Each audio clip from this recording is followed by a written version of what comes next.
ಮನಸ್ಸಿಗೆ ಮದವೇರಿದಾಗ ಸ್ಮಶಾನದಲ್ಲಿ ತಿರುಗಾಡಿ ಬರಬೇಕಂತೆ.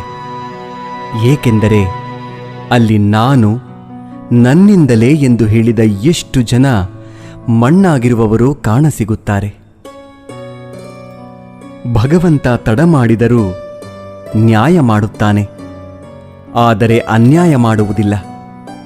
ತಡ ಆಗುವುದರ ಹಿಂದೆ ಅದ್ಭುತಗಳು ನಡೆಯುತ್ತವೆ, ಕಾದು ನೋಡಬೇಕಷ್ಟೇ. ಎಲ್ಲ ಹೇಳುತ್ತಾರೆ, ಮನುಷ್ಯ ಖಾಲಿ ಕೈಯಲ್ಲಿ ಬರುತ್ತಾನೆ, ಖಾಲಿ ಕೈನಲ್ಲಿ ಹೋಗುತ್ತಾನೆ ಎಂದು. ಆದರೆ ಮನುಷ್ಯ ಬರುವಾಗ ಭಾಗ್ಯದ ಜೊತೆ ಬರುತ್ತಾನೆ, ಹೋಗುವಾಗ ಕರ್ಮದ ಫಲ ಕೊಂಡು ಹೋಗುತ್ತಾನೆ. ಬದುಕುವುದಕ್ಕಾಗಿ ದುಡಿಯುವುದು ಅನಿವಾರ್ಯ.